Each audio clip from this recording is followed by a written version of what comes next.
Hi, boys and girls. Today we're going to read Chapter 7, Saya Speaks Up. On Friday afternoon, Saya's father, Mr. Nasiri, picked us up after school. He had a friendly smile and gentle eyes, but he was as quiet as his daughter. Saya lived in a tall building, so Mr. Nasiri carried my cage up 1, 2, 3 flights of stairs to their clean and quiet apartment. Mrs. Nasiri opened the door for us. She spoke to her husband and daughter, but I couldn't exactly understand what they were saying. Hummy, hummy, a little voice called out. Saya's little brother, Derek, toddled toward the door to greet me. Say Humphrey, Saya gently corrected him.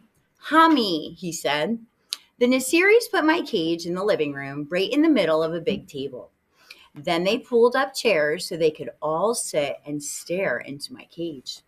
It seemed as if they were waiting for something to happen, so I decided to give them a show. First, I spun on my wheel for a while. Then I climbed up the side of the cage and dived down into a pile of soft paper. They were obviously impressed with my performance as they talked quietly. The funny thing is, I couldn't understand a word they were saying. No wonder Saya got 100% on all of her vocabulary tests. She and her family knew a lot more words than I did. They finally went to the kitchen to eat dinner. Later, while the rest of the family watched television, Saya's mother quietly sat by my cage watching me. She seemed nice. Eventually, it was bedtime for the Nasiris. But after the lights were out, Saya slipped out of her room and came back to my cage and whispered to me. I could understand her again. Now you know my secret, Humphrey, she whispered. My family doesn't speak English. Well, my dad does a little, but he's shy about it. Mom hasn't learned any English at all, and Derek's too little. I understand, I squeaked. That's why I don't like to talk in class, she explained. I don't talk like the other kids. I'm afraid they'll laugh at my accent. That happened to me when I was little. But you don't sound different, I frantically squeaked. I understand you just fine. Unfortunately, she didn't understand me. All she heard was squeak, squeak, squeak. I guess maybe I have an accent too. But I have an idea that maybe you could help me teach Mom English, Saya continued. Glad to help out if I can, I squeaked to her. You're a real friend, Saya replied. See, she understood me after all. The next day, I dozed until late afternoon when Saya led her mother back to my cage. Humphrey only understands English, Mama, Saya said. Speak English. Say Humphrey. Saya's mom looked a little frightened, but she tried. Humphrey, she said. Hummy, Derek cried as he raced into the room and climbed onto his mother's lap. Say hello, Humphrey, Saya gently instructed her mother. Hello, Humphrey, Mrs. Nasiri said. I squeaked, hello, right back, and she broke into a huge smile. Hello, she said. Good job, I said. Well, things went swimmingly from then on. In a matter of hours, Saya's mom was saying, how do you do? Nice to meet you. Would you like some water? I did, thank you.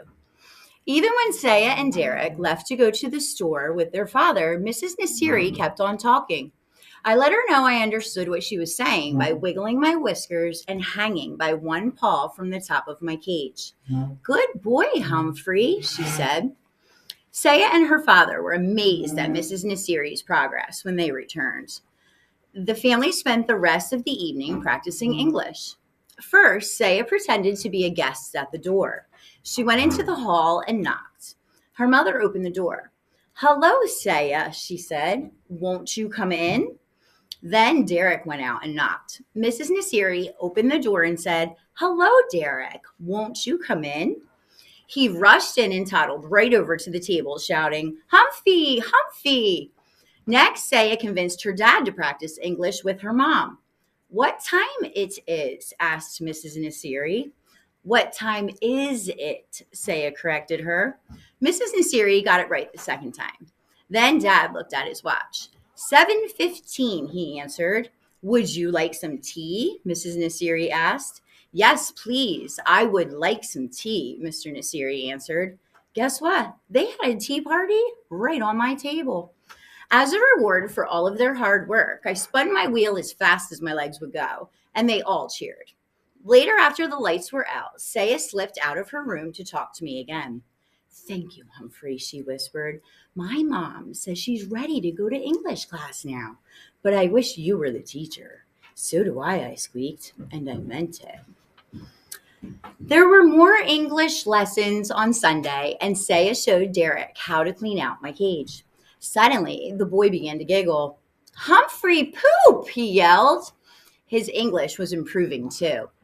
On Sunday night, Saya gathered her family together again. I want to teach you the American song, she said. Then she opened her mouth and began to sing, Oh, say, can you see by the dawn's early light?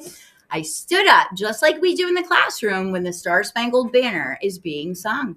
But I'd never heard it sung like that before. Saya had the most beautiful voice in the world. It was like a gentle breeze. No, like rippling waters. No, it was beautiful. If only our classmates in room 26 could hear her, which gave me the start of another idea. But I didn't have time to think much at all, because soon the whole family was singing the Star-Spangled Banner, and I squeaked right along with them, even on those high notes. When we got back to school on Monday morning, though, I was a little disappointed. Mrs. Brisbane asked Saya how things went over the weekend. Fine, said Saya, and nothing more. Like Ms. Mack said, you can learn a lot about yourself by getting to know another species. But boy, sometimes it's a lot of work. That Monday, I sat in my cage worrying about Saya for quite a while before I dozed off. When I woke up, I noticed that room 26 had changed. The bulletin board was covered with brightly colored leaves. The tops of the chalkboards were lined with big paper witches, ghosts, and skeletons.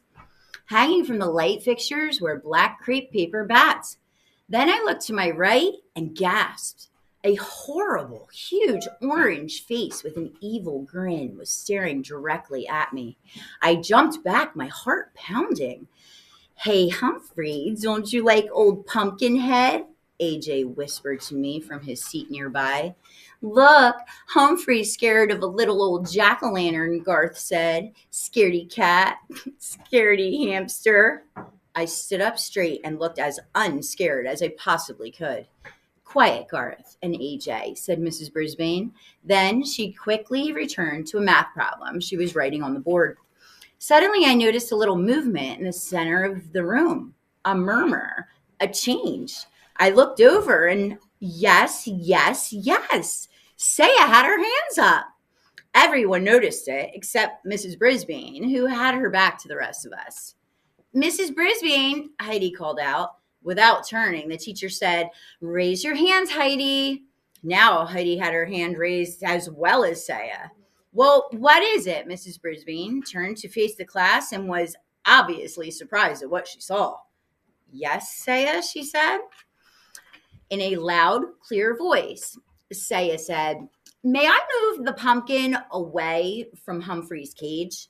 Mrs. Brisbane looked from Saya to the cage and back. Yes, I guess it's a little close. Thank you, Saya. Saya rose and hurried to my table to push the ugly old jack-o'-lantern away. She didn't say a word, but she winked at me, and I knew what she meant.